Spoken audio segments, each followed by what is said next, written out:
Okay then. With great respect and love, I welcome you all with all my heart. I'm so glad to be here.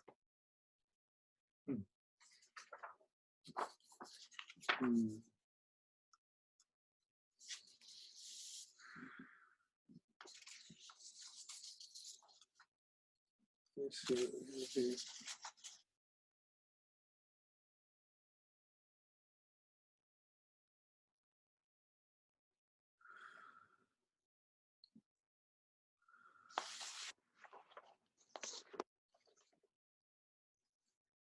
Let me see if you can hear what I have here. I'm going to play this and see if you can hear it.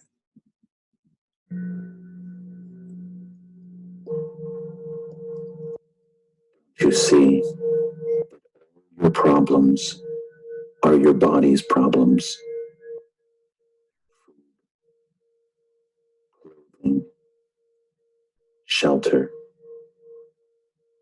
family, friends, fame, security, survival.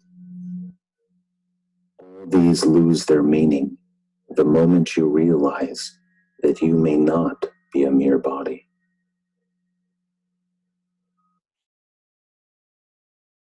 I think that sums it up pretty well. You could hear it, yes? So you see, it's hard to remember that this is just a dream. You see, that this body-mind world, this whole entire thing is a dream. And the place that you came from and the place that you're going to is steady and the same always. That's real. This is not real, purporting to be real. You see, so what's happened is the mind has hooked you. It's captured your attention, and it has monopolized your attention and hypnotized you into believing that all of this going on is what's going on. That's it. So it's just a temporary phenomenon, but I think I wrote about it. Let me see.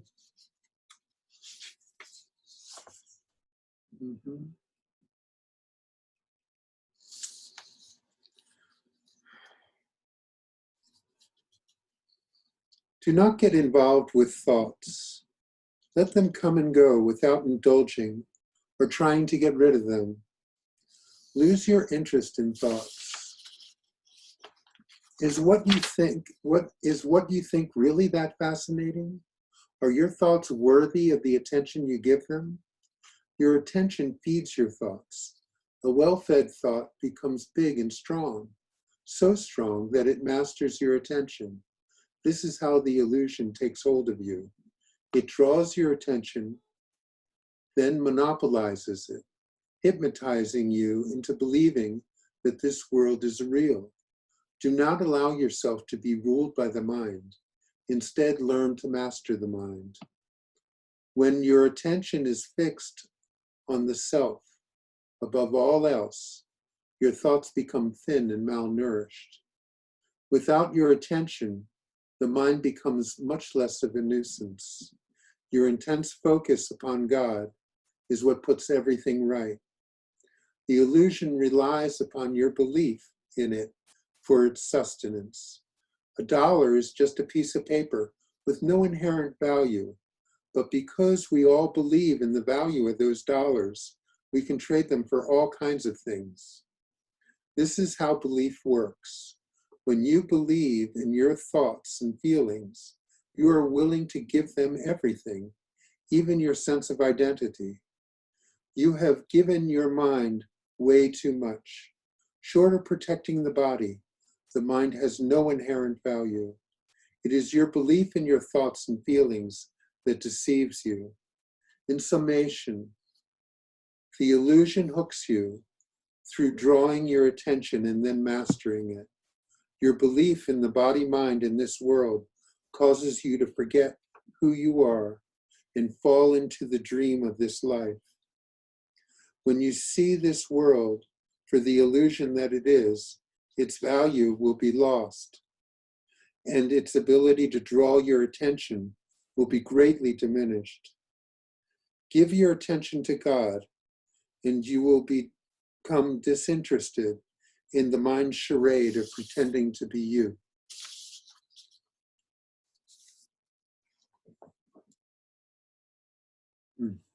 Okay, my work here is done. Yeah. So it's important to remember. And really, that's the only work that you need to do now.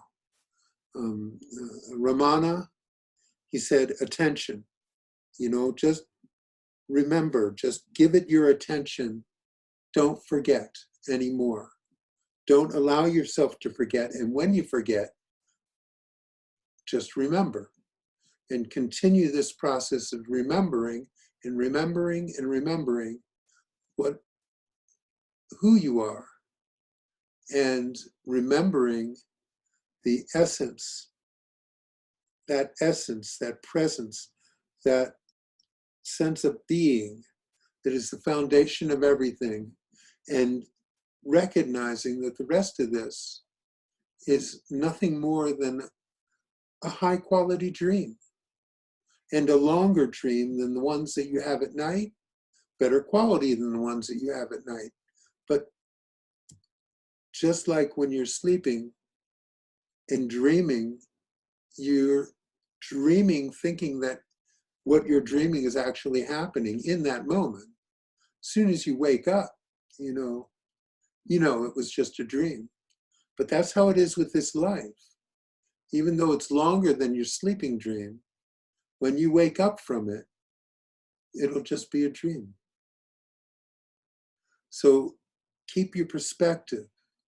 And so what we're going to do for this intensive is focus upon remembering and keeping that as like a constant reminders every day, not only every day, but every hour of every day. Just constant. So we're talking about remembering God, or remembering the essence, or remembering your presence, remembering that sense of being with that, a portion of every hour of every day.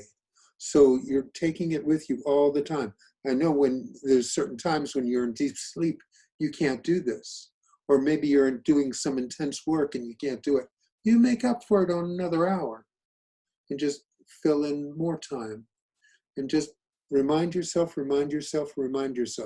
At the peak of the end of my sadhana, I had reminders everywhere. I had my puja, and I had a ritual of having a candle burning at my puja. And I made sure that it was a candle that had to be replenished. It wouldn't just burn forever. So I had to continually go back to, and that was my sacred spot, and my gurus were there, and their energy was there, and it was like reminder, because I would keep forgetting. I would go and see my gurus, I would remember, and it would be great, and I would come home and I'd have to get to work to make some money, and I would totally forget. And then I'd go, I got to go back to India and get a booster shot. And so there came a time where I said, this is it. I'm not going to forget. And I made like a solemn promise never to forget, not to forget. So I wrote notes. I put them in, and the mind is great. The mind is like, you can write a note and put it up, and within a week, that note is invisible. You don't even see it anymore. So you have to move it around. You have to put it in the mirror, whatever it was, that where I would definitely, by the light switch, all the different places where I had to look. And then you switch it around, switch the reminders around too, because, you know, things only resonate for so long, and then the mind just kind of gets used to them. So new reminders. So that's what we're going to be doing here for this intensive month, and hopefully for the rest of your sadhana, is remembering and using tools to help you continue to remember. Because this is the thing, you see, we've just forgotten. That's all. Just forgotten who you are. That's all it is. And at first, remembering is some work because of the habit. And then it's like, it's effortless, because how can you forget who you are, really? Yeah.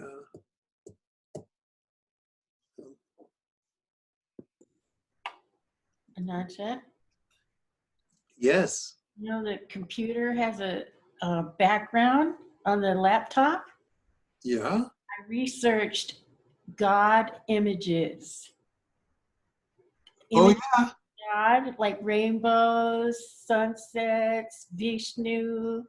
So every day I put a new screensaver up on the computer, because I'm always going to Facebook or email or something. And so I had God looking at me on the laptop. Excellent. That's exactly that. You know, I always go ahead. That's what you're talking about. Yes. Putting all these reminders. Exactly. Perfect. And, I just have a picture of the universe exploding, but what you're talking about,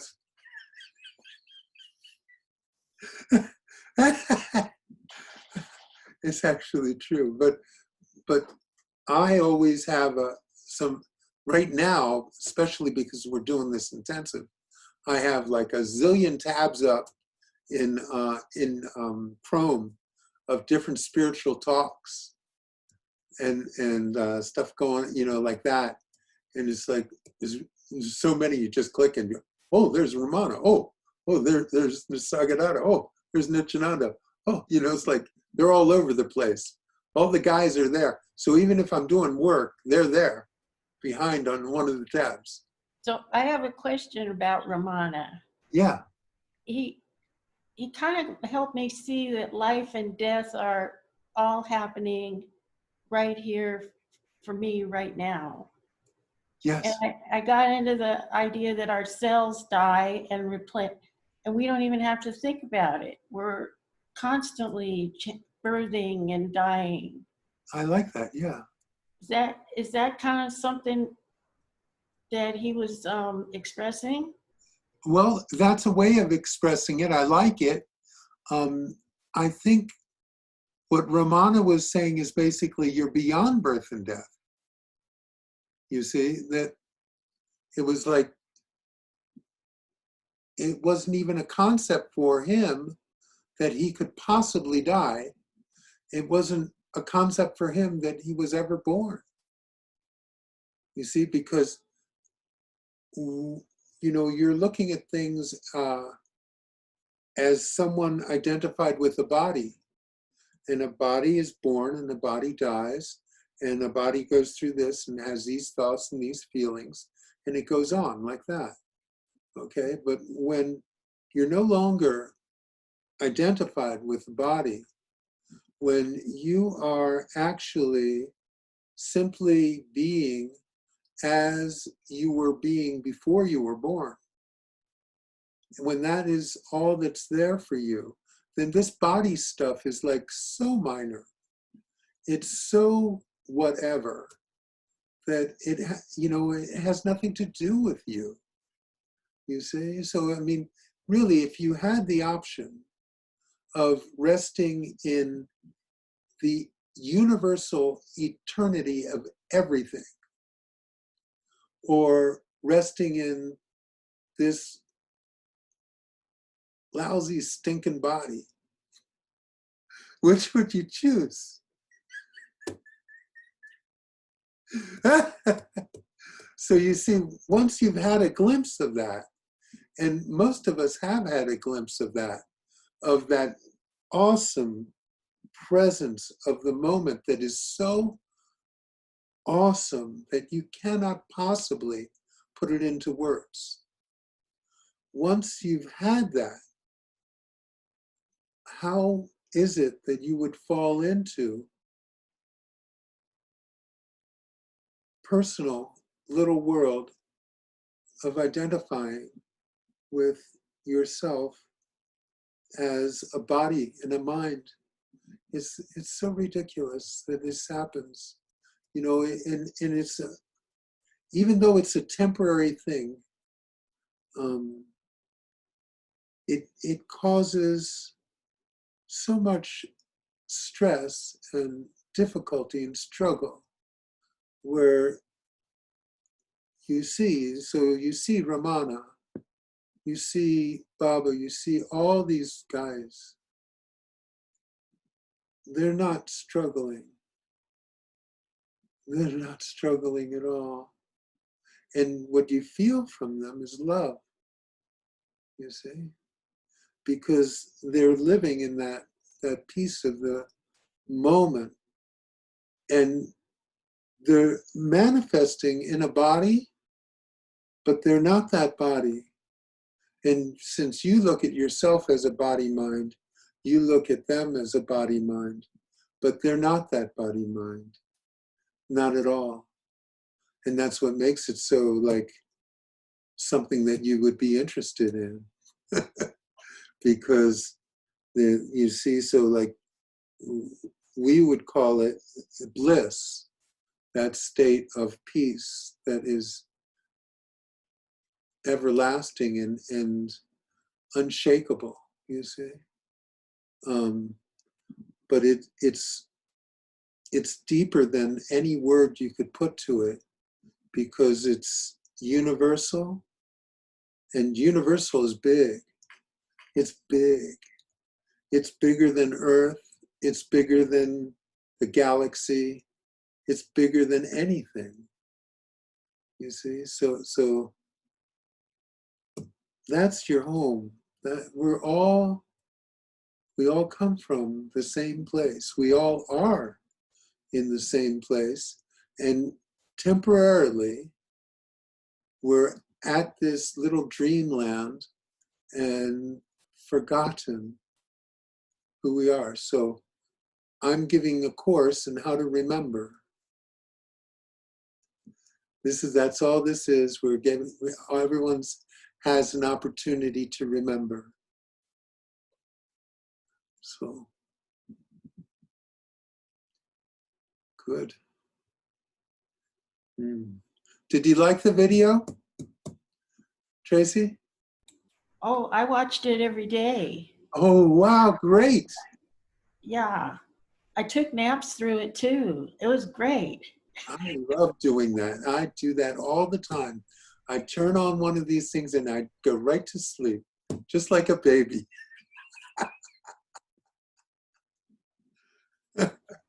Well, and my mind can't keep up with everything. I would hear something and then want to think about it, and then boom, another picture or concept. So I found that listening twice was really helpful. That's ideal, Tracy. That's the way to do this. These are not novels. These are very concentrated items that one sentence you can. I remember when I was dealing in, I used to have a business with the Tibetan refugees with the jewelry. And the Tibetans have these 8 auspicious symbols. And so there was one symbol, the eternal knot, and I kind of knew what it was, and there are other symbols. Anyhow, I asked one of the guys I bought the jewelry from, the Tibetan, I said, what does this symbol mean? And he just looked at me, he goes, there's monks that spend their entire lives trying to know the meaning of this symbol. He just left it at that. So yeah, you take your time, and there's a lot in there. These words are pointing to something that is beyond words, you see? So it's like, it's a lot to take in. In fact, it's actually more than you're capable of taking in. Well, So and I appreciated all the different people giving their perspectives. It was very well put together, and old photos, beautiful. And great. there was one story in particular where the image, his reflection was photographed, but Right. the reflection was missing. I saw that. That was really cool. That's before Photoshop too. Yeah. Well, and that's what they said. He's there and he's not there. Exactly.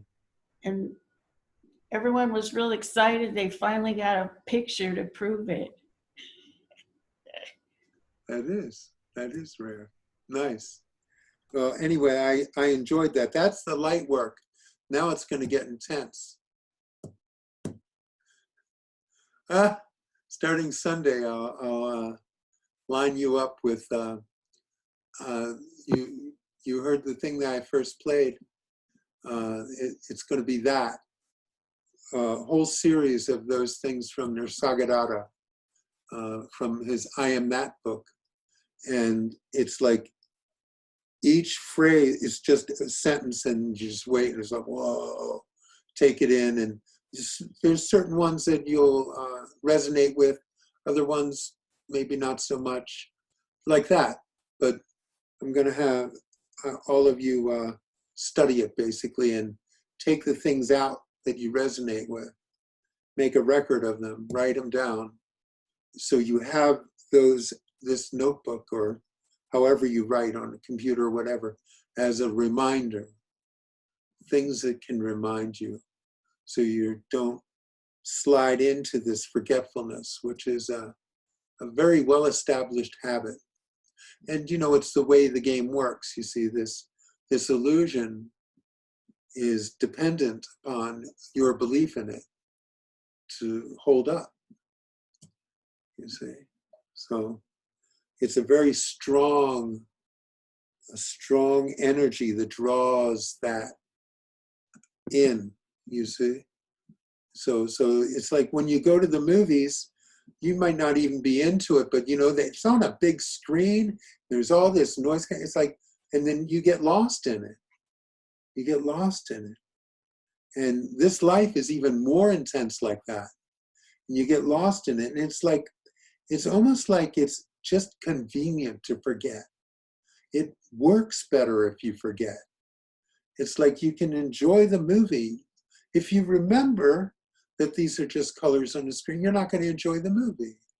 But you see, people, the other thing that is, that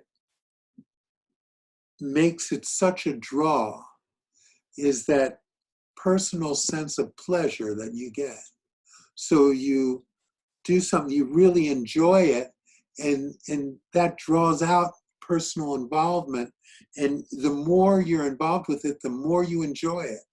You see, but then the opposite comes, because pleasure and pain are they're the same thing, really. They're just different ends of the same thing.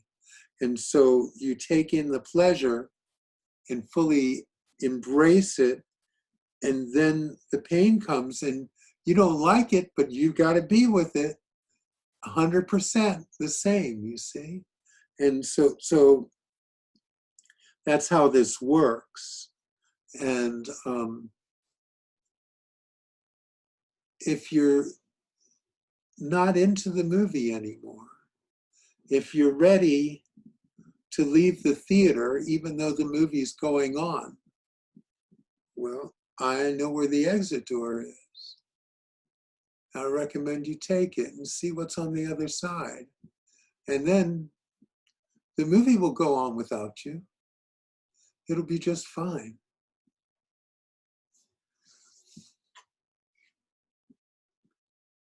Good.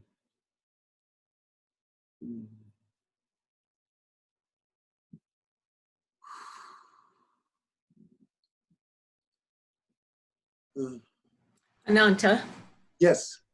what I liked best about the video of Ramana Maharshi was how they repeated over and over again that his path, the path that he taught, was that that he could pass that silence on to his devotees by just being silent.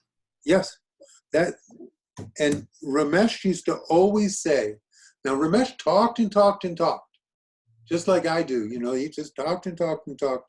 And his guru, Nisargadatta, talked and talked and talked. But Ramesh always said, the teaching is passed in silence. And that's actually true. But the words and the new concepts being thrown out are kind of like, if you're planting a field, you need to plow it, you need to nurture the soil, you need to water it, you need to have everything prepped, and then your seeds take root. You see? So what we're doing here is plowing. You got to get rid of all the tree roots and bullshit that's in the ground that's preventing things from taking root, the new things, and the foundations and all the concrete, and clear all that out. And then the actual thing can take root because the soil has been prepared. Now, you see, all of us have had, most of us, let's say, have had a free sample, like a moment of complete sense of connection, oneness with everything. It just comes over you, and you're like, whoa, this is really, and that, for most people, that's what drives them into doing this spiritual thing and putting energy into it, because they know what's on the other side. Now, you see, what you want to know is that that experience that happened is always happening. Your awareness of it came up once. And then what happened was you personally said, oh, that's it. And you personally tried to capture that moment. But that moment only came when you were personally not involved. And it became a memory as soon as you personally became involved. And then you personally sought out to find out how to get that moment again. You see, because you liked it and you want it. But that moment is happening all the time. Now, if the ground is properly prepared, then that moment comes and the mind goes, yes, that's it. But no one cares. No one cares. No one gets involved with that thought. And all there is that moment. You see? And sure, there's an ego that wants to get a hold of that moment, but you're in that moment, so it's just laughable. You see, because the ground is prepared. So you see, when you really, really, really, in your heart and in your soul, you know that this is just a dream, it diminishes the power that your mind has to take away, to distract you from who you are, you see? So that's all.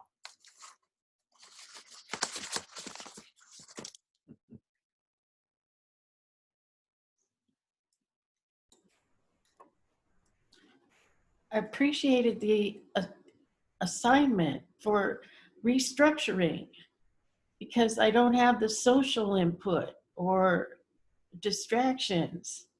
Yeah. And I just go, now what am I going to do? Ah, Oh, well, you're going to have your hands full. In fact, I might even I might give the homework assignment ahead of time, since I keep talking about it. So I'll set that up with Mark, and you can start with it now, because since you've already seen the video many times, it sounds to me like you're ready for more. So I'll set that up with Mark, and we'll send out a link. Now on my computer, when I go to the first one, it just follows sequentially the next one up for each video. But I will send, there's like 35 links. I'll set them all up so that they're each about a half hour, a little longer than a half hour. And you can just and that way they can do it without commercials and everything. And there's no commercials in it. I mean, there's a 2-hour one that's really hardcore. That Nisargadatta had different phases, and toward the end, when he was older, and he wouldn't put up with shit, and he much more towed the line in terms of you can't do anything. But here he leaves some room for you to be earnest in your search, and put that energy into remembering, which is much more where I think if you're going to do an intensive, you have to have some of that, because otherwise, what are you doing?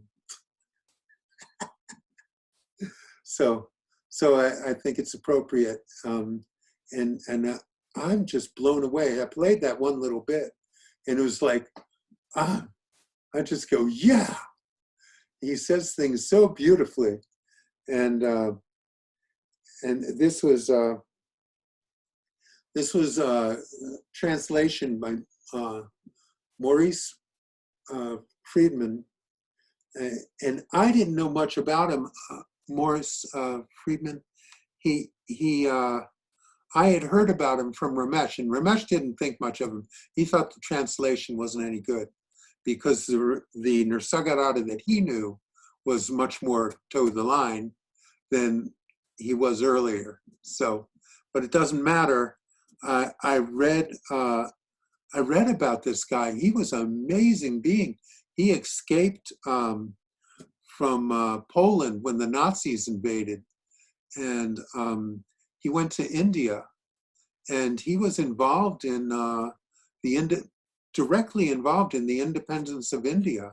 He worked with Mahatma Gandhi, and then he spent time with the Ramana Maharshi, and went on to Nisargadatta, and he was so well respected that that Nisargadatta was at his bedside when he died. So, ready for more.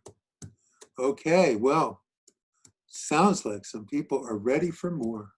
So we're going to give you more, and big piles of it.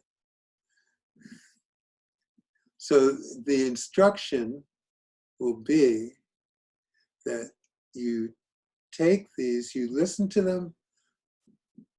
I'm going to say it's best an hour a day. Most people watch TV more than that. So you can listen to this for an hour a day. You can repeat it. You can listen to it in any order you like, but take it in, and every time you find something that really strikes you, that resonates with you, that hits you deep, I want you to write it down, however you write, if you write on the computer, or if you handwrite, whatever you do, or in a notebook, however you write, have it written down. If you do it in the computer, print it out for yourself, and the things that remind you. You see, this is the whole thing right now. The whole idea of this intensive is to remember. And, all of you, as much as possible, Make that commitment to remember who you are. Keep that commitment to remember who you are. Keep that thing of 10 minutes out of every hour, just being and reminding yourself of the presence that is with you always. And this is another tool, and the writings from this. So you don't have to resonate with everything. You don't have to understand everything. If there's something you don't understand, that's fine. Don't worry about it. Not everything is for everybody. It might be something that is like you don't care about. Fine. Just go on to the ones that hit you, the ones that strike you, and it's like, boom. This book, I Am That. Yeah, you saw Alan's copy. This is a real spiritual Bible for Advaita. I don't think there's any better writing that's ever been done about Advaita. So, and the thing you should know also is that it's a question and answer book, because that's how Nisargadatta worked. He, got people to ask questions, and then that's how he expressed all this. So sometimes it's not clear from the person reading it. You have to understand. Sometimes he is reading the question, then the answer, like that. It's not made clear. He doesn't put on a different voice for question and answer. So you understand the format without having the book in front of you. Anyhow, they're just little excerpts, and then y'all can get the book if you want, but you won't need it after this. So good. That's, I've been listening to it nonstop. I think it's brilliant. It's just brilliant.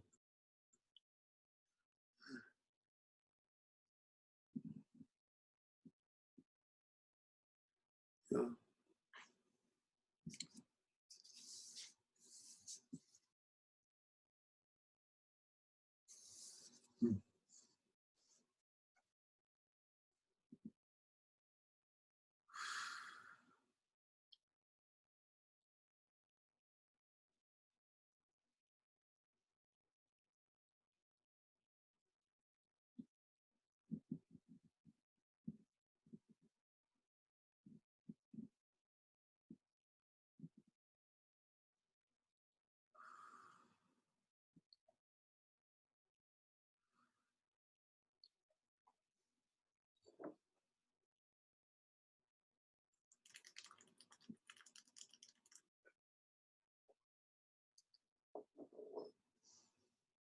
Hmm.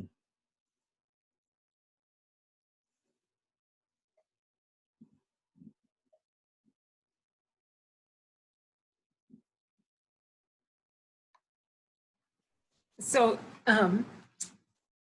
this video of Ramana Maharshi Yes.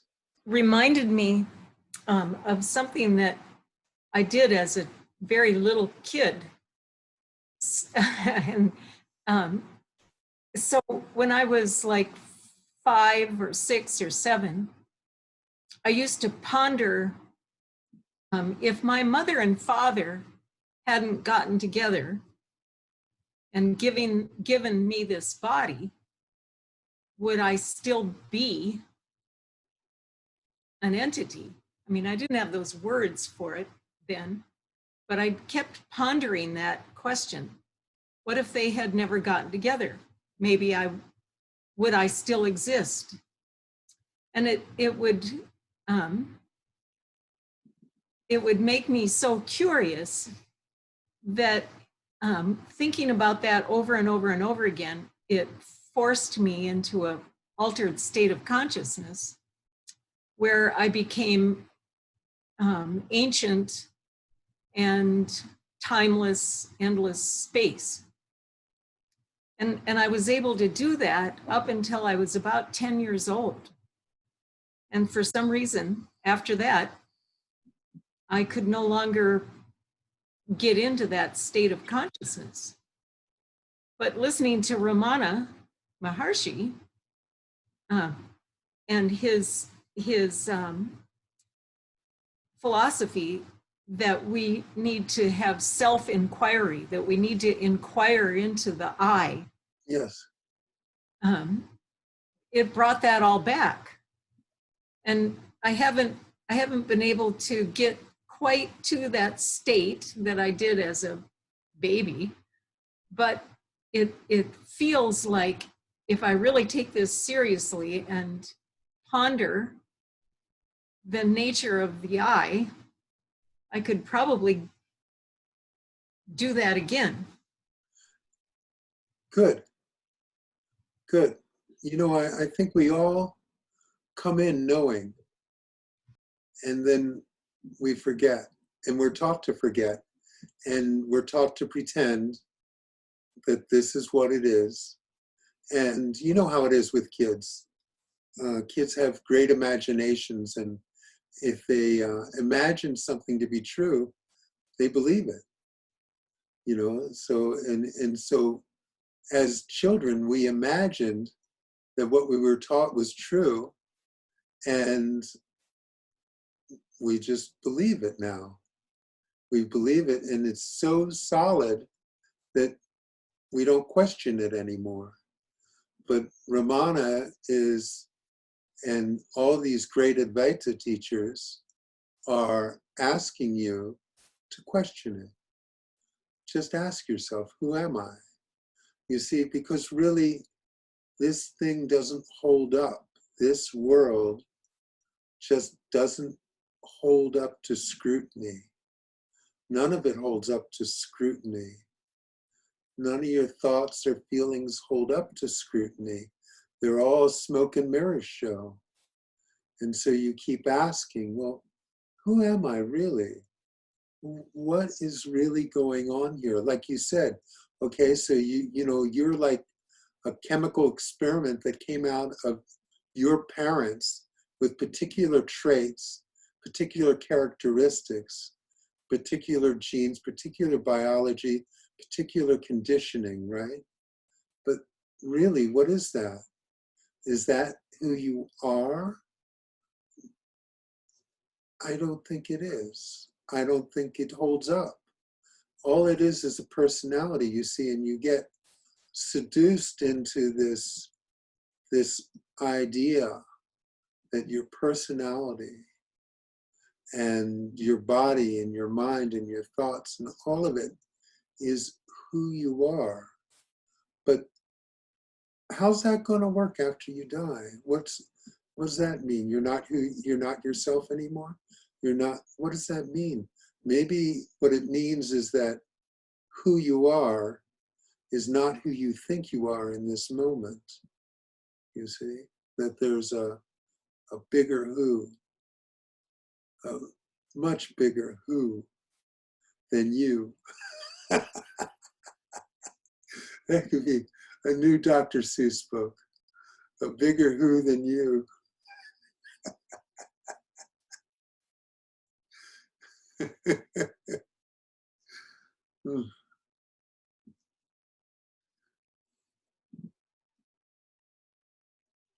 So good.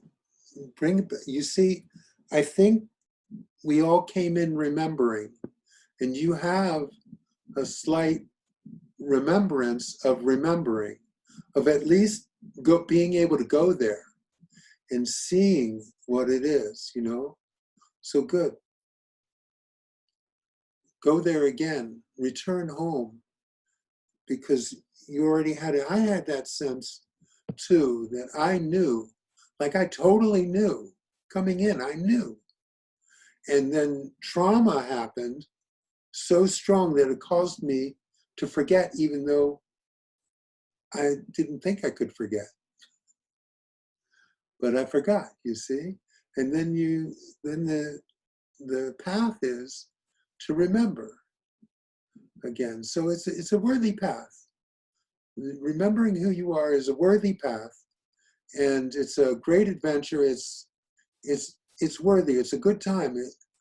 It really is. It was the best time of my life. I mean, I was always the young seeker. when I was in the ashram, I was, oh, you're just a kid, you know, compared to the other people. And even when I was with Ramesh, Ramesh would just sit there, he'd go, you're young.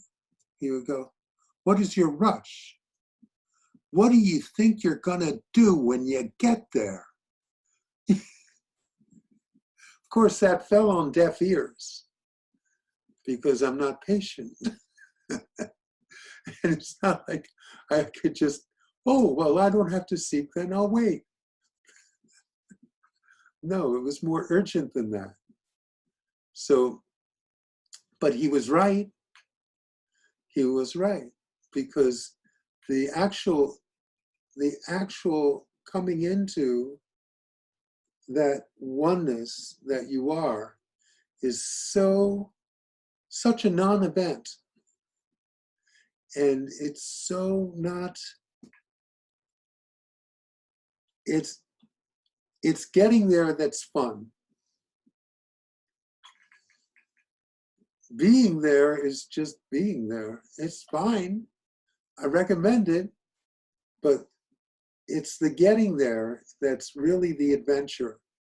You only get to find out who you are once. Enjoy the ride.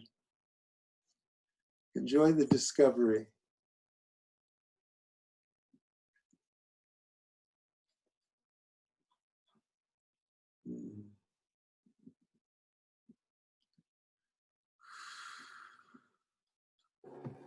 So Ananta, Yes.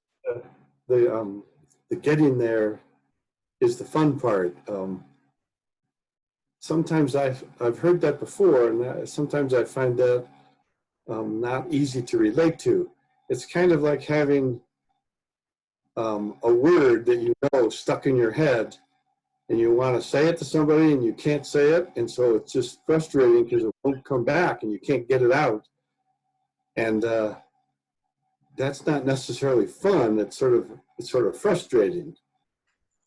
That's You know, in this sincere spiritual path is not always easy, but it's an adventure. So, you know, I used to, every week, Kent and I, when we lived in Hawaii, would go on a hike. And our goal was to discover a new waterfall. And we went through hell. We climbed and hurt ourselves and cut ourselves and climbed up ridiculous shit to find our new waterfall. And, you know, but it was worth it because we found the new waterfall. And so it's like that. The adventure is not always easy, but, you know, still, you get what you came for, you see. So that's all right. And the thing about this is really, everyone who's sincere should anticipate that they're asking for trouble. Okay? You're really, really going against the tide here. You're swimming upstream. You're pushing against all of it. The momentum of society, the momentum of all your conditioning is saying, no, no, no, no, no, no, no. This is it. This is it. No, no, no, no, no, no, no. Don't leave me now. Really? You know, and the ego is not really your friend in this. The ego is like, really? You think you can do that without me? Really? And it's like, you know, so you're going to have resistance. You're going to have difficulty. You're asking for trouble.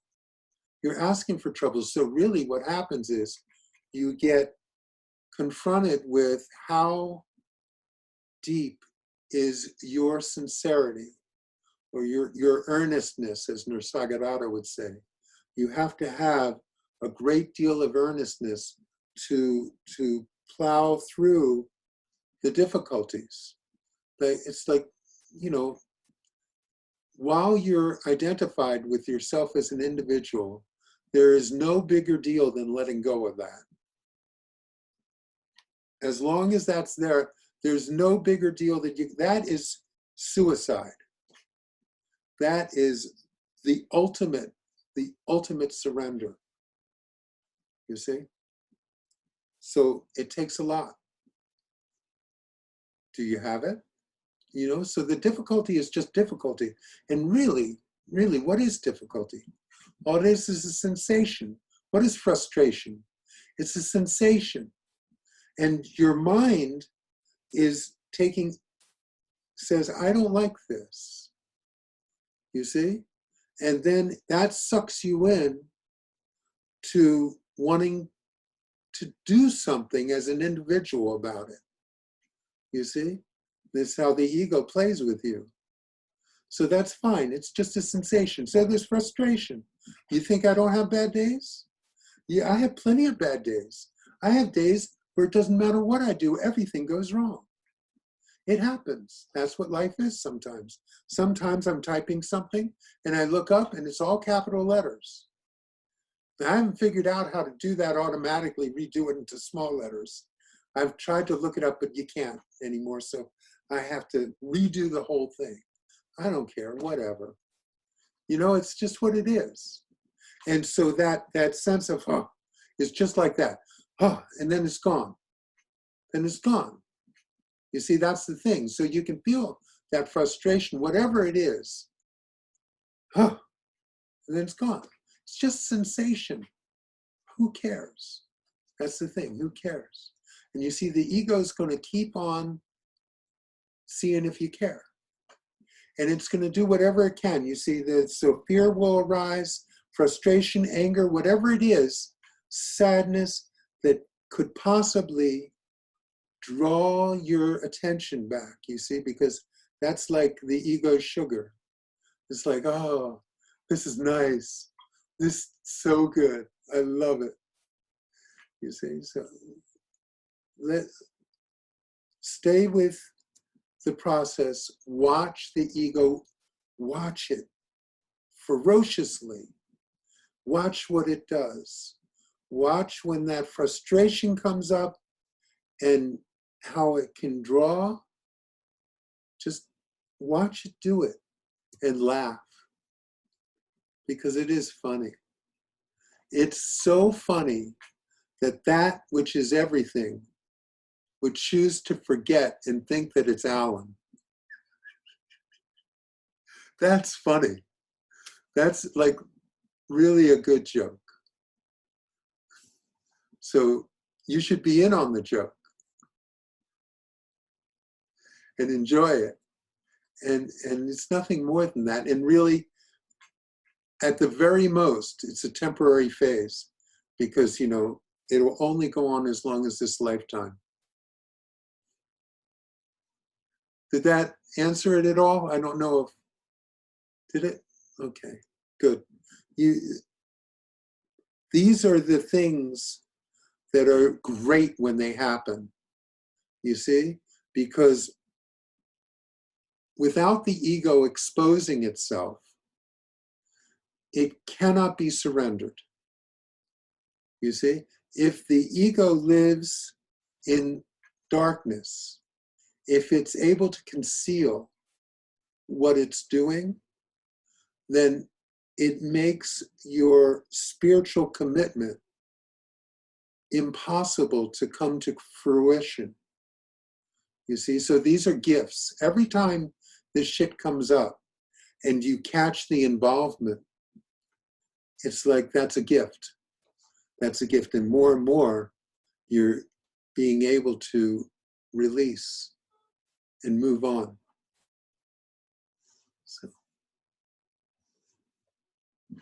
So you're lucky.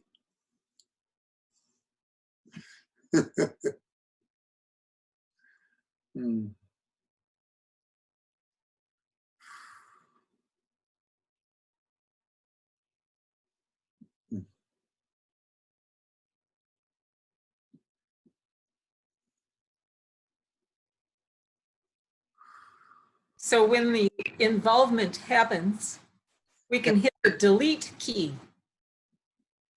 Delete, delete, delete, delete. Well, I would rather say You see, the thing about hitting a delete key is someone is doing that. So instead, you just recognize it for what it is. The thing about the illusion is, when an illusion is seen, it disappears, because that's the nature of an illusion. So if you see the involvement, you don't actually have to delete, because it deletes itself. You see? It's like the emperor that has no clothes. When you see it, it's like, oh, shit, and it runs away. So you can let it delete itself. And that way you see the tendency with all of this. The me is so slippery that it tries to get involved with everything. So even in the spiritual process, the me wants to be involved. And that only works to a certain extent, you see. There's a problem with that. So watch the me, catch the me, recognize it when it is, you see? Don't be deceived by the me. Don't fall into doing more me work. You see, there's nothing more more tricky than a spiritual me. So just stay with the process, but let the me do its thing. So it's like you don't get involved with it. So don't fight the me. Don't delete the me. Don't get rid of the me. I mean, why would you lift a finger to do something about an illusion? Let the me do whatever it wants. See it for what it is. And the me will, on its own, just try a new way to get you and your attention and your belief and your involvement, you see? And every time you catch it, it will fail. And the thing about it is, if you try and do something about it, then it's the me doing something about it, and then the me actually is just strengthened. And it's just a new me, it's a spiritual me, and maybe it's a me you can work with better, but it's still the me. And it's not going to get you to that place that you knew in your childhood, you see, where you recognized that there was something else going on, separate from the personality and the body and all of it, you see. So you be careful, because I know what it is. I know the trick. I know this is what the mind does, and you should know and watch it as it does it. The enlightenment will happen, Ramesh said to me, the enlightenment will happen in spite of what you do, not because of it. So just continually watch, and if you are diligent about this, if you're sincere about this, you will catch it. The ego will not get away with tricking you. It won't get away with it because you will have your eyes on it. You won't be sleeping through it. Most people, they go through life, they're sleeping through life, okay? They're dreaming. So they're just dreaming the whole thing. They're dreaming about what they're doing. They're doing this and they're doing that.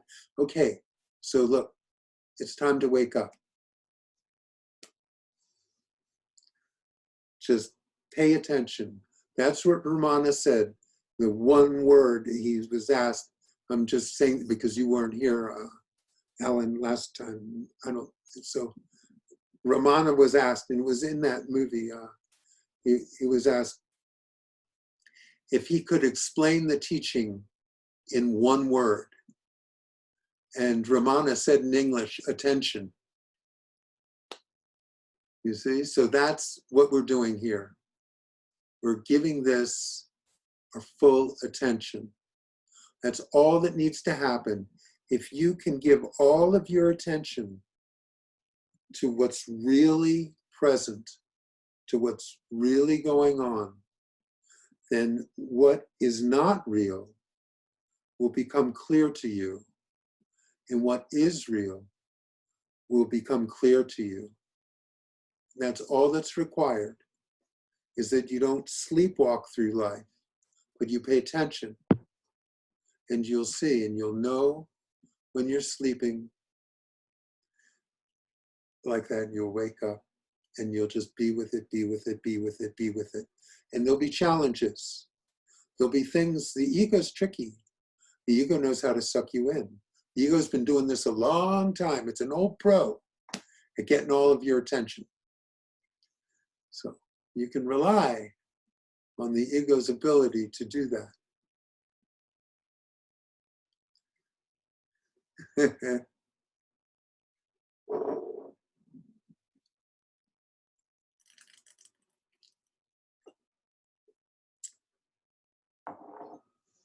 Mhm.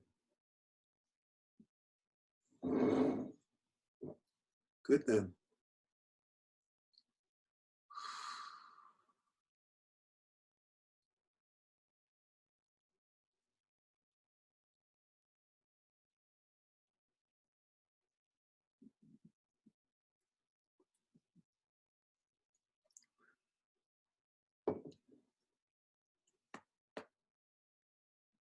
Mhm.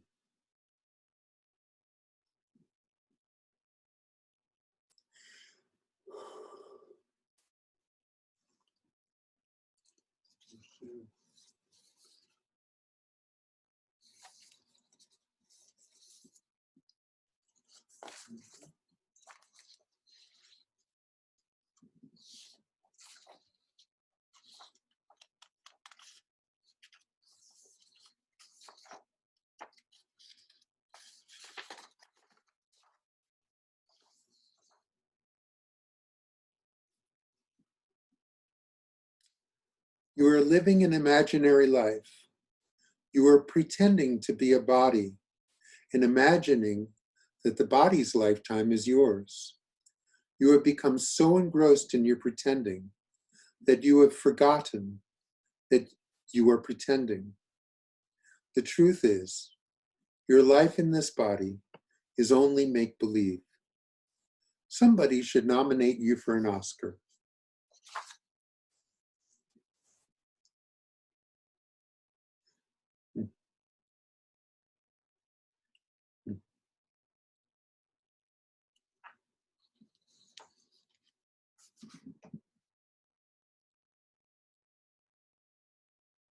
So there's a few new writings, Pam. A few.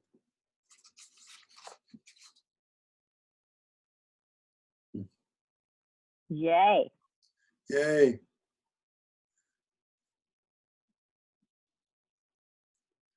I'll send them off to you. Thank you so much. Of course. Of course. Have you looked at the night writings at all? I have. It's very precious.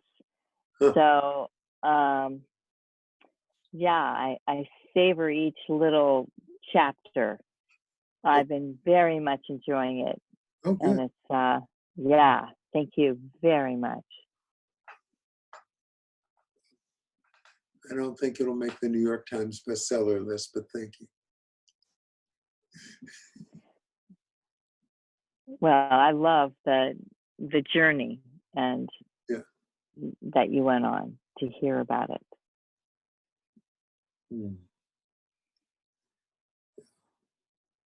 It's true. It was written right through the end of it. The last year and then beyond.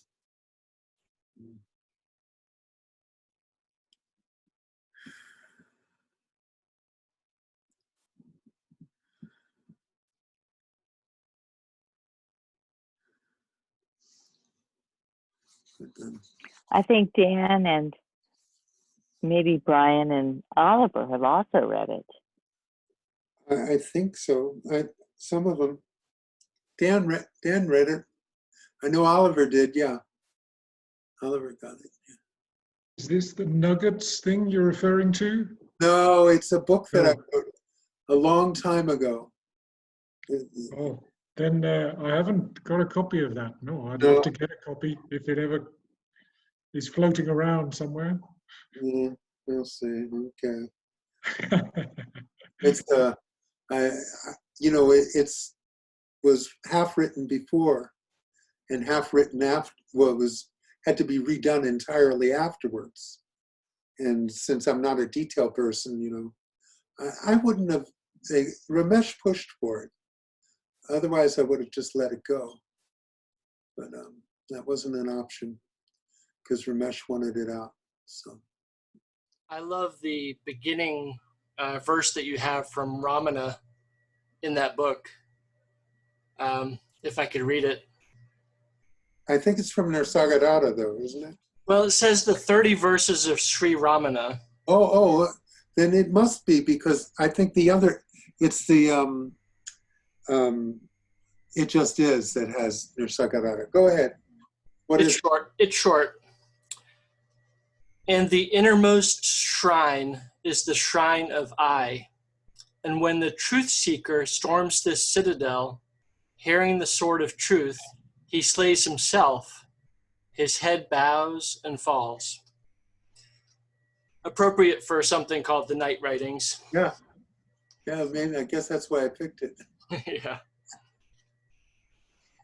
And in keeping with the Death Guru, of course, too. Yes, well, we have to keep that in the forefront. I think that I'd be proud to have that nickname. Death Ananda.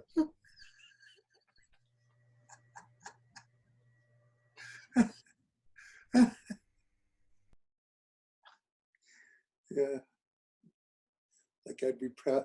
I remember, it was Kelly who told me she'd done something. I say, "Oh, I'm really proud of you," and she's just so insulted when I tell her that.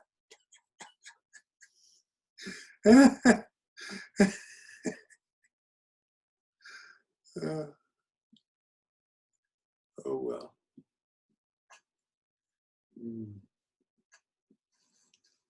Let's see.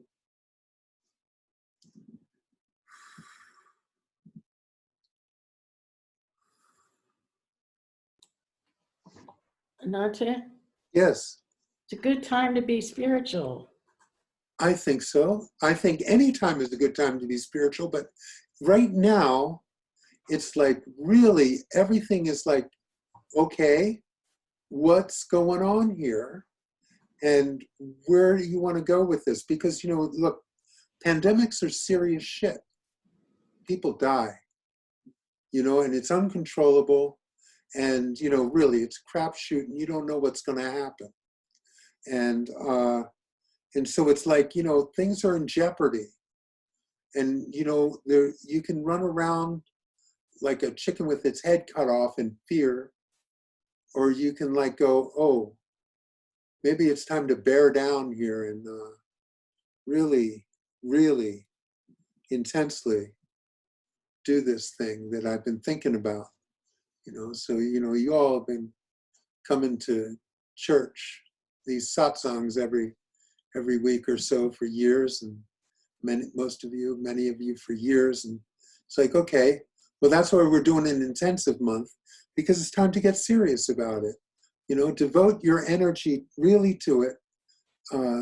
Like no joking, like really this time, you really are going to be serious about it.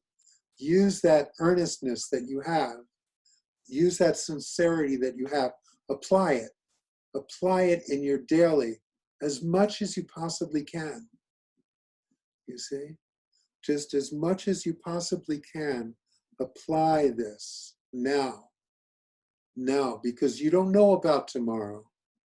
Now's your opportunity. And, most of us are, on the edge of when they start thinning out the herd, we're going to be first in line. So it's like, now's the time.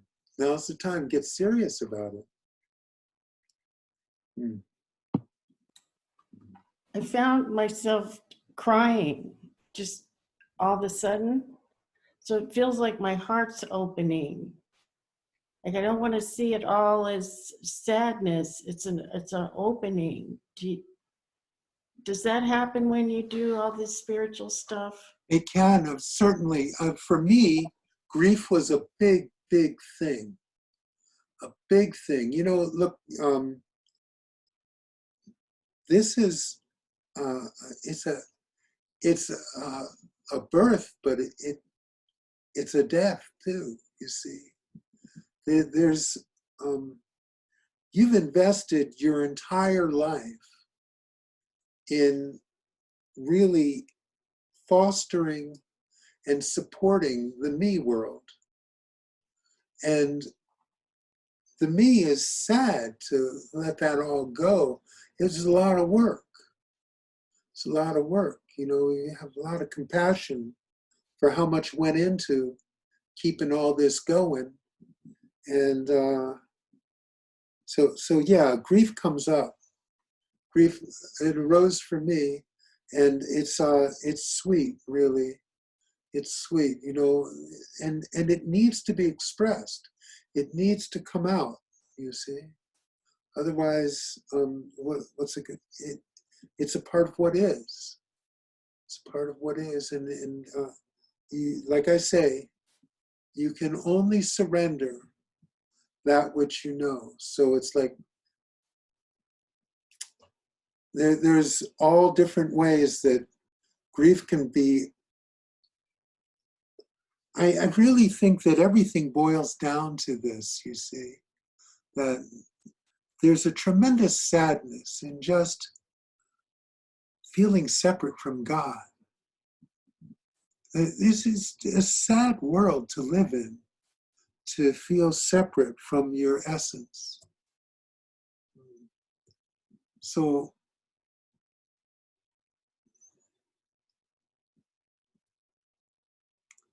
yeah, so it can come up. I think it's a natural state. Natural state of personal identification is one of sadness and fear. So it's not pleasant, you see. If people get used to it and they've adjusted and they feel accustomed to it, but it's a sad thing and it's a painful thing. And it's ironic because really the place that you came from and the place that you really are is nothing like that. It is so solidly peaceful. It's more peaceful than you can imagine. It's total stillness and oneness and unicity of everything. So this is it's a gift.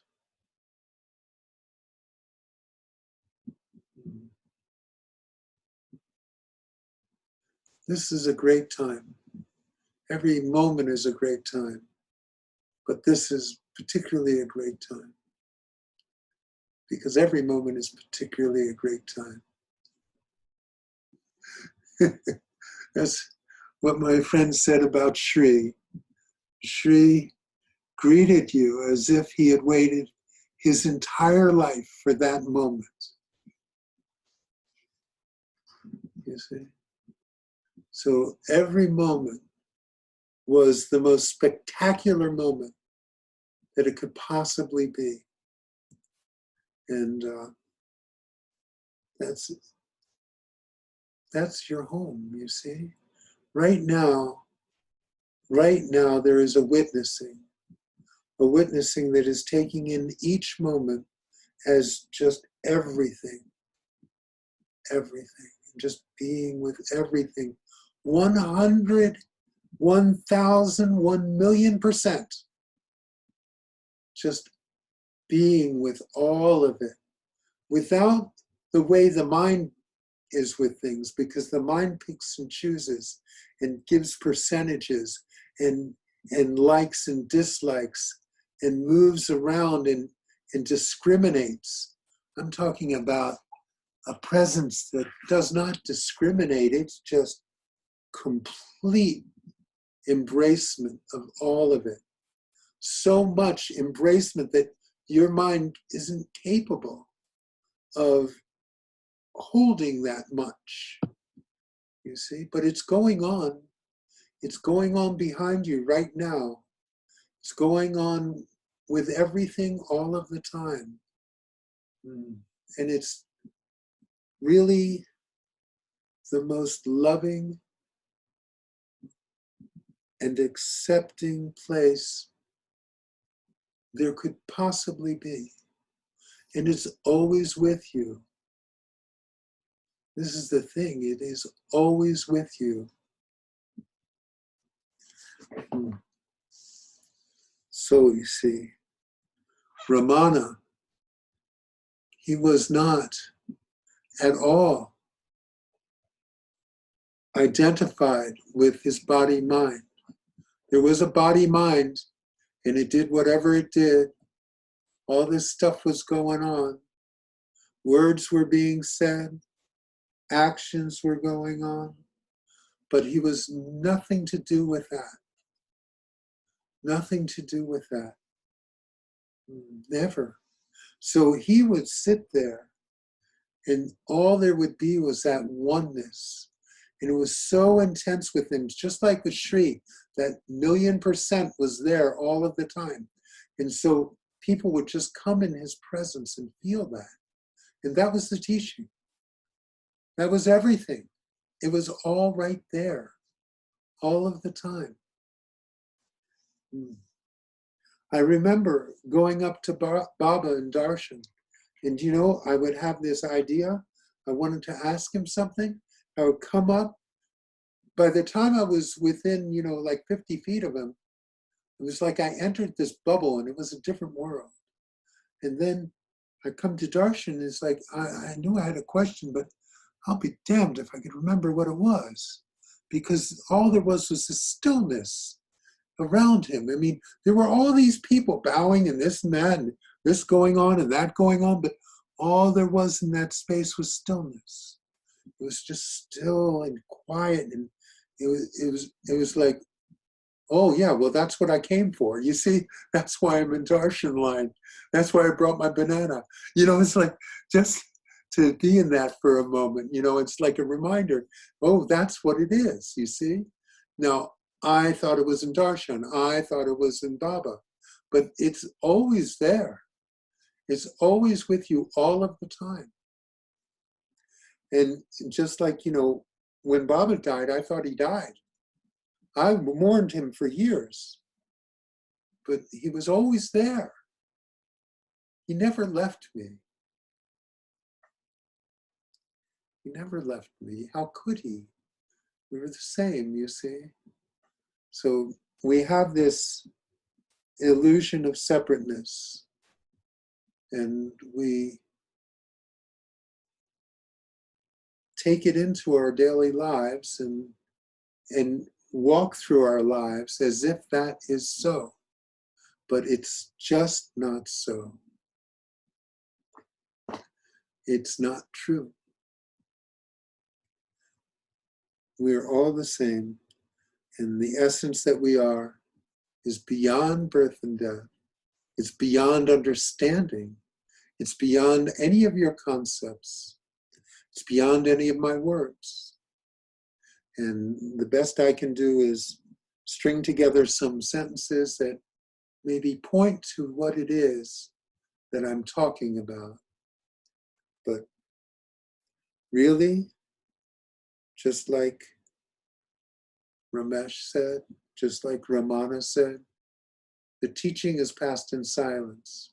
So right now, your mind is listening to these words, and these words are throwing out concepts that will help tear down some of the bullshit that you've got going on, and leave the soil ready so that the seed that has been planted already in you can take root.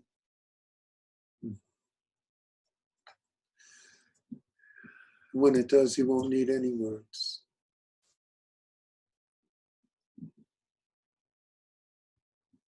So,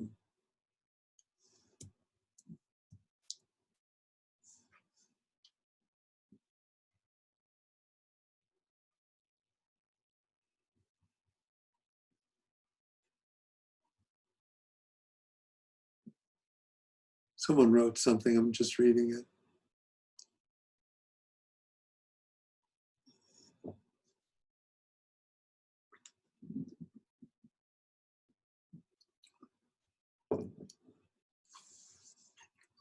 Can pure awareness or witnessing be aware of itself?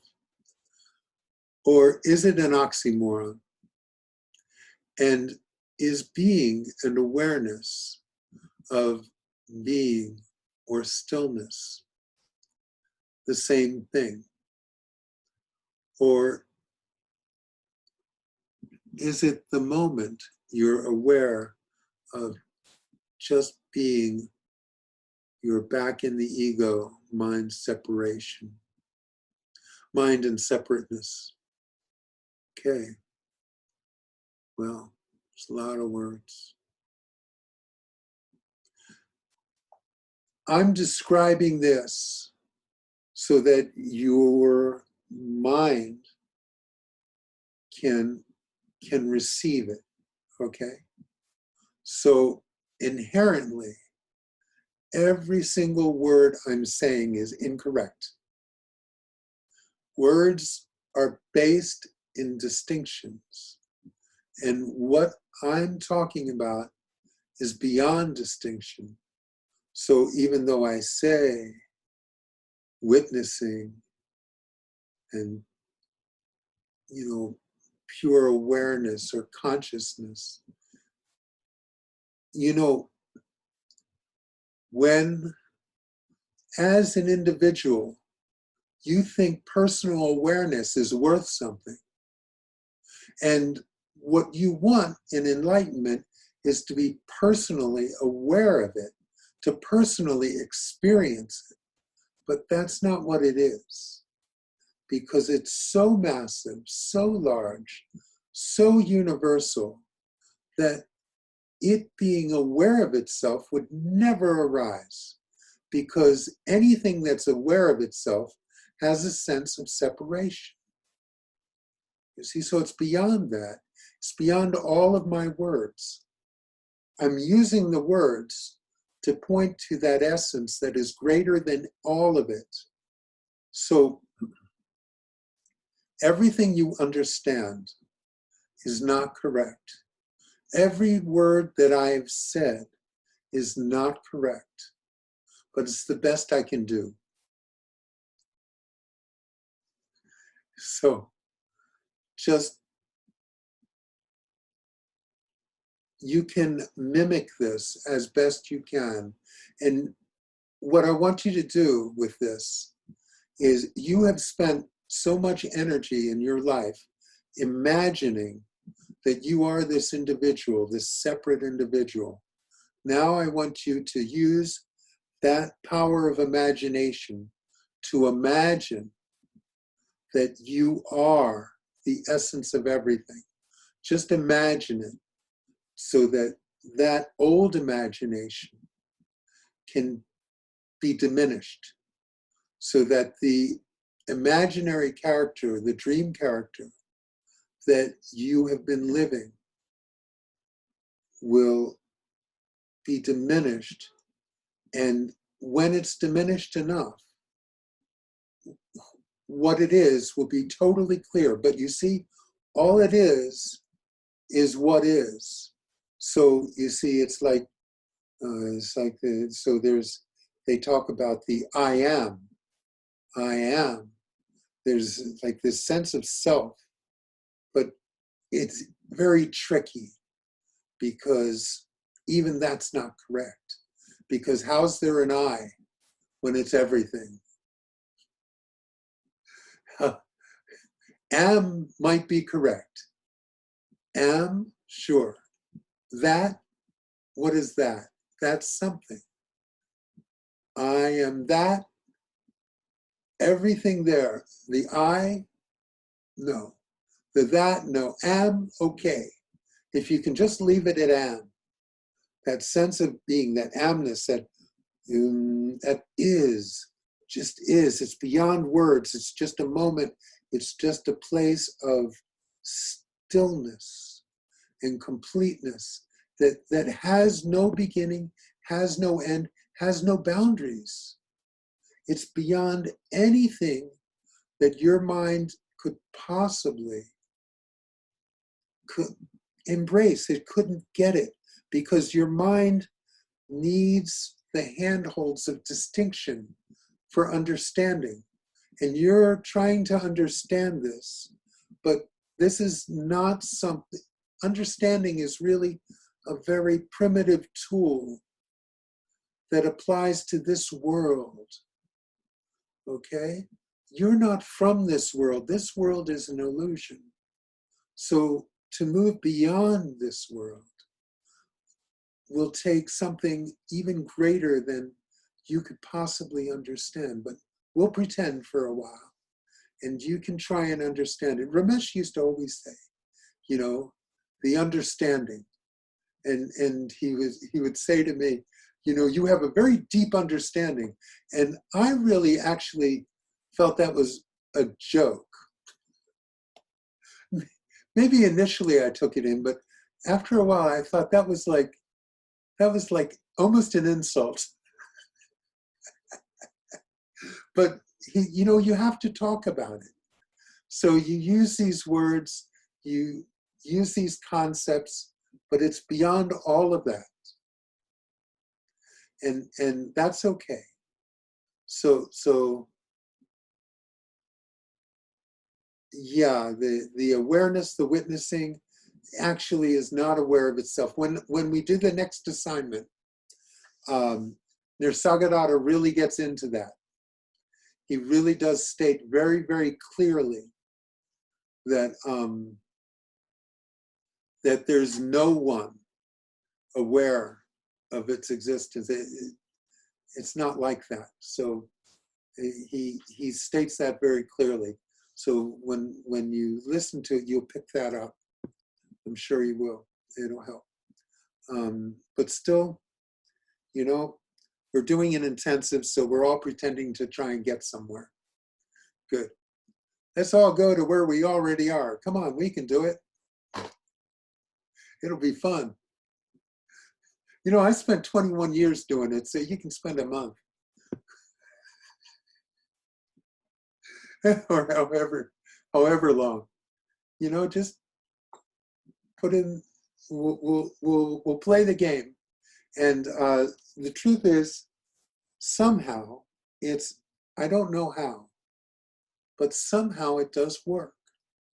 Now, you see, Ramana didn't do it. That's one of the things that makes him such a unique being, is because, you know, they really, one of the things, like in Siddha Yoga, they impressed it, you know, you had to have a guru.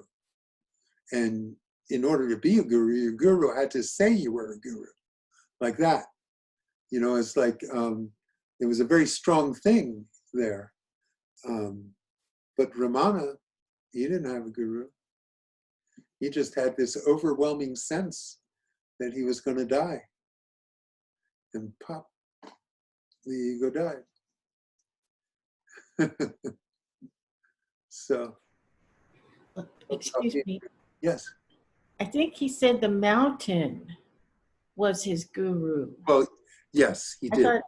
So that meant in nature and being hiking. He did point to that as his guru, but he didn't have a traditional, right. You know, teacher guru kind of thing. But yes, he did say that. Mm-hmm. And you know. So much so that he had a relation with the cow. Oh yeah, deep relationship with the cow. It's beautiful. There's a whole video, I just saw it on YouTube about his cow. Done by David Godman, one of the people in that they interviewed. Mm-hmm. Ramesh had high respect for David Godman. He said his books were really good. So, and Ramesh didn't give his respect to many people, very few. So that's high praise. Mm-hmm. Yeah.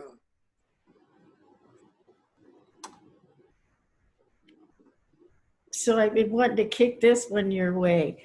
Okay. It's just this sentence. My spiritual life is very personal.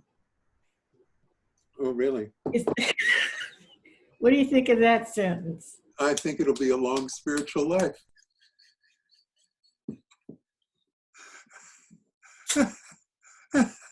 Well, I've actually had people say that.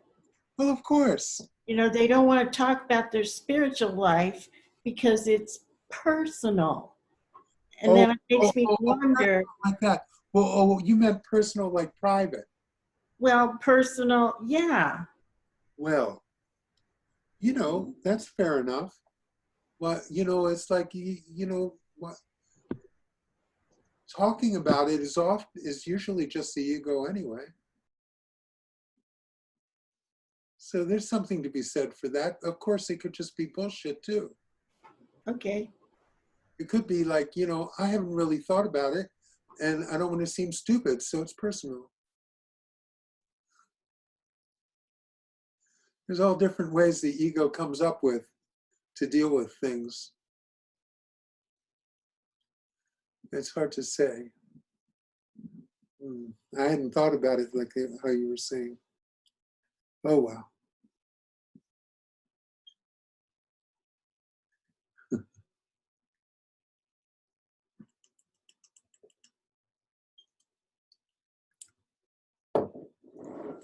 That's what it is. There was also a part where he did Ramana surgery without any anesthesia. They were talking about his non-attachment to his body. Right. That's very attractive to me. The same thing, Ramesh did that. Mm. He with his appendix, but I heard it differently than he told it in the story on one of the tapes. So I might have remembered it wrong, but I guess afterwards, he didn't take any like painkiller for that area and just went through the pain that was there from having his appendix removed. And I've done it with the dentist, you know, so it's like, it's really not that hard. I mean, all pain is a sensation, you know, and the mind, it picks it and says, I don't like this sensation. You know, I don't want this sensation. This is uncomfortable. Why am I having to go through this? And, you know, there should be some pill I could take, right? You know, so the mind picks and chooses, right? But if you just put that aside, all it is an uncomfortable sensation. That's all it is, nothing more, nothing less. You know, and it passes. It doesn't last forever. And if it does last forever, then it just kills you. So that's what it is. All of life is just, you know, a series of sensations. Now, that the mind says, oh, this is pleasure, I love it. Oh, it's good, it's great. This is fun, this is what I signed up for. This is why I like this life so much. You see, you know, when you're in love, everything's great. Oh, it's like, oh, every moment you're just love, love, love, love, love, love, love. And then, you know, then you get divorced and it's like the worst ever. And it's like, pain, pain, pain, pain, pain, pain, pain. And all your stuff is gone. And it's like,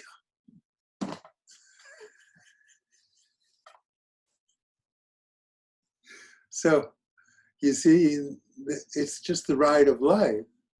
This pain and pleasure, and you see that's you're drawn in because the body feels this pleasure, and it's so attractive. It's so nice. It's like, oh, yeah, I could get into this. You know, it's chocolate. It's nice. It's fun. But then the shit comes, and you don't want that stuff near you.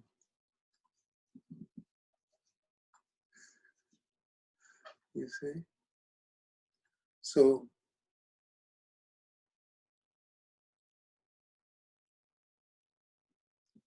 life is just a bunch of shit just a bunch of stuff that happens. Let it happen. Let it happen. There's no need to get involved with it. That's all. You don't need to be involved with it. It has nothing to do with you. It has nothing to do with you. And really, you see, this pleasure thing that feels so good in a moment is nothing compared to that sense of being that is universal, that fills everything all of the time.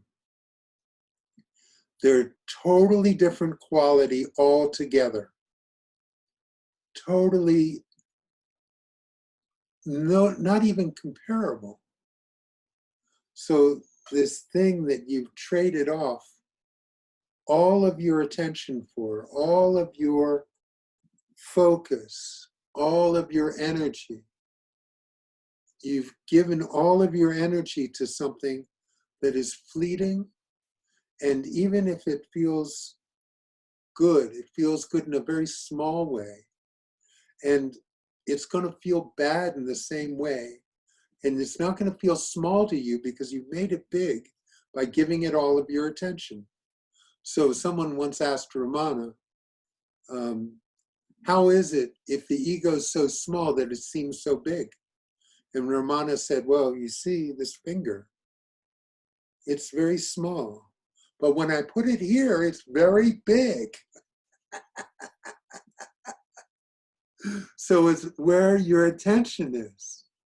If you give it all of your attention, the tiniest thing seems gigantic.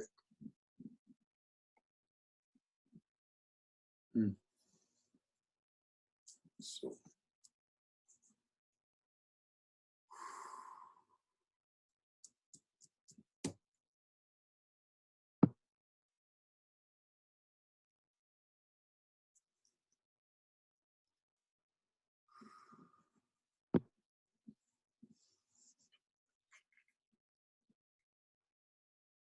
Oh, look at that. Time flies when you're having fun. We're almost done. I want people to ask questions if you have them. Well, you know me here. Oh, good. You're keeping everyone going. Thank you. Ramana had a associate behind him or with him at all times. And I watched when they walked, and they kept the same foot and the same pace. I'm sure. So it almost seemed like he had his alternative ego or something. It's like he had a background person to support him. Anyway, I was very intrigued with his partner or helper. You know, we don't have something like that in the US. Where do I find one? I think he's on the other computer. His name is Dan. You might have met him. And you should apologize to him after. I'm just telling you that I really watched all the steps and the pace and the beauty of the connection that he had with all of his people that were around him. And that one person that followed him was so dedicated, and it was very beautiful. So that looked like love to me. I mean, it looked Well, filled with love. that's what it is. So you see, there's this Jnani path, there's this Bhakti path. They're really the same, but they manifest in different ways. And the Bhakti, the one who is with him, is so connected with Ramana. Like, in other words, that person, all he's thinking about is Ramana. That is his whole existence, is Ramana. There's no longer any separation between the two. They even walk the same. Everything's the same. They're totally connected. I remember a lot of gurus have this. So with Baba's translator, Malti, you see, when she became a successor to the lineage, she walked like Baba, she talked like Baba, she did everything like Baba. It was like just amazing how much she was just like a chameleon, just became him, you see? So it's like that. And the same thing, Baba with his guru, Nityananda, just totally merged. They became one. You see, that's a part of the path. And that's where the guru-disciple relationship comes in, where you become the beloved. There's no difference between the lover and the beloved. They're one. You see, and then the ego, of course, in that process is eliminated. You see, it's all been given up. The whole me is given up because there's a merging that happens in that guru-disciple relationship. So that's what you were seeing there, manifesting in film. You could see it. You could actually see it. I remember I was flying in India, just a local flight, and the guy in front of me was like, the energy coming off of him was incredible. And since I was a seeker, you know, I could feel it. I could feel this guy was just like, I didn't know what he was about. I didn't know anything about him, but I could feel that energy so strong. And he was picking up tickets like I was. And I get on the plane, and as I'm going for my seat, there's Satya Sai Baba, who a very famous guru, the one with the curly hair, did magic tricks, is sitting there, and right next to him is this guy. You see, that was his mirror, the one who had totally, you know, it's like, so, yeah. So I got to take darshan with him, everyone in the plane. Finally, the captain had to tell everyone, enough of the darshan, get in your seats. But I had a moment with him, you know, just 5 feet away. And it's nice, and I heard that was extremely rare. Not many people got that moment. Even people who were close disciples and lived in his ashram. I think there were so many people in his ashram, I think 50,000 full-time. And the people who worked there full-time got to be in a room with him once a year. That's how tight it was. So I was lucky like that. That was a moment, yeah. Yeah, so that's part of what happens. Go ahead, Pam. So I remember an exercise that Gurumayi told us to do, which was, you know, you can do it walking or sitting or whatever, but you go through each of your body parts, starting from your feet, and you put your feet into your guru's feet, and then you go up to your ankles and your legs and your knees, so on, all the way to the top. So you are kind of imagining your body and feeling your body in Guru's body as one. So what do you think about that? If we did that, with you, how would you? Got plenty of room. Yes, but I mean, do you think, did you ever do anything like that? I don't recall doing that. Let me think.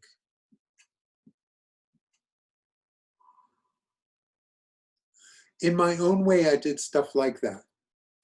Not quite in that exact ritual.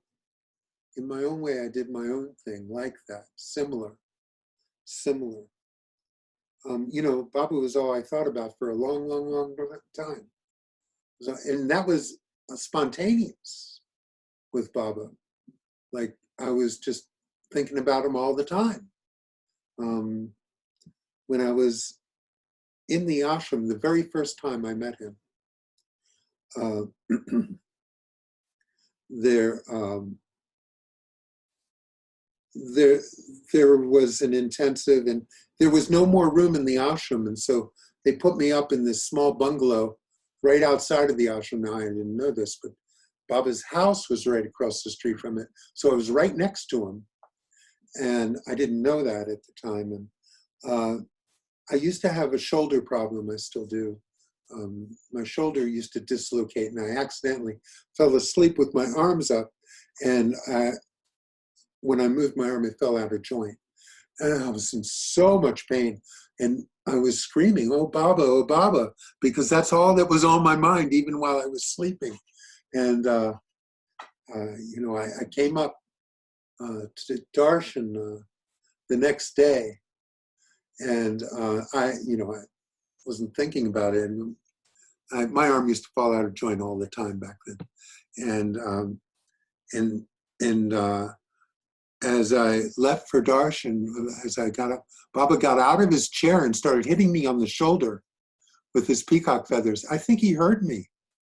He was right across the street. And now that the sleeping habits of a guru, I think he heard me in the middle of the night, and he knew. And also, so I went home, I went back to college, and there was a woman there who told me about Baba, and who was there also. And I said to her, like months later, I said, don't you think about him all the time? And she said, no, not really. And that was the first time it ever occurred to me that that wasn't something that everyone did. But yeah, there's this merging that happens. This is the bhakti path. I had both going on, you see, and it takes both, the bhakti and the jnani. I loved what Baba said, but mostly I loved Baba. My heart was with Baba, 100%. With Ramesh, my heart was with him too, but I loved what he said so much.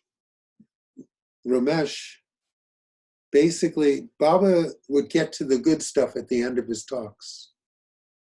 But Ramesh, all of his talks were just like the end of Baba's talks.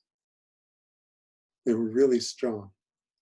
Like nothing I couldn't believe it, how good they were. So it's right up my alley. Something I had very strong resonance with. Most people like Baba's talks for the stuff he started with in the beginning.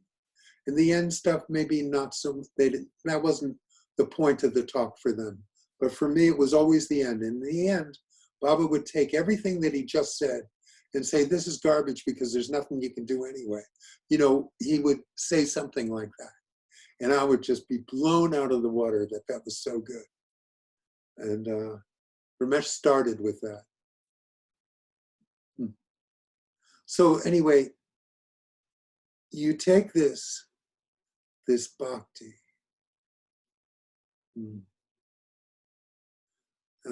any way that works for you, you see. Any way that works for you, because there's this merging that happens. Before you realize that we're all the same. There's this merging that happens. And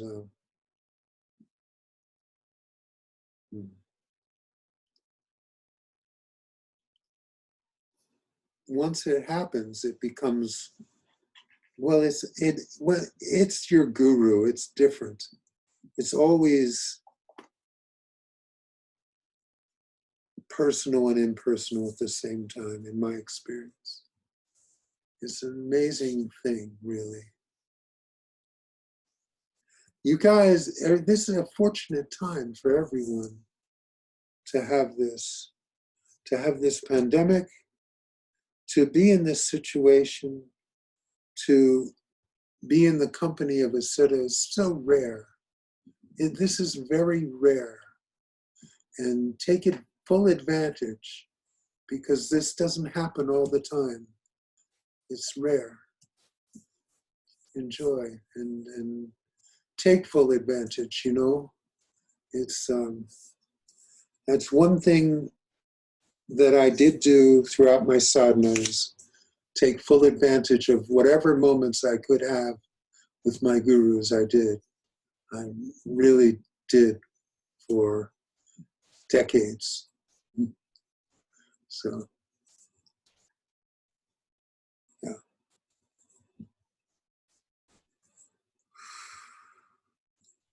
Did that answer it at all for you? Yes, yes, thank you. Of course. Okay. Now, I am with you always. We're going to take a moment to spend the time. I'll see about, I don't know which recordings are going to go up on YouTube. Last Sunday's did. This one might. I don't see why not. And we'll see. The next, we'll see what happens Sunday. Maybe I'll say some shit I don't want on YouTube. So, you never know with me. Okay, we're going to take a moment just to be together and be in that silence. Om.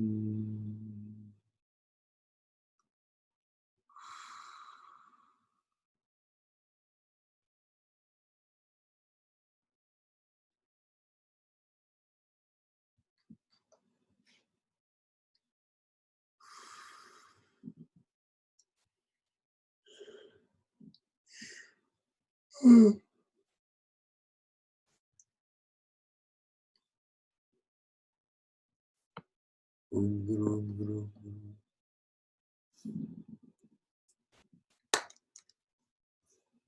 Guru.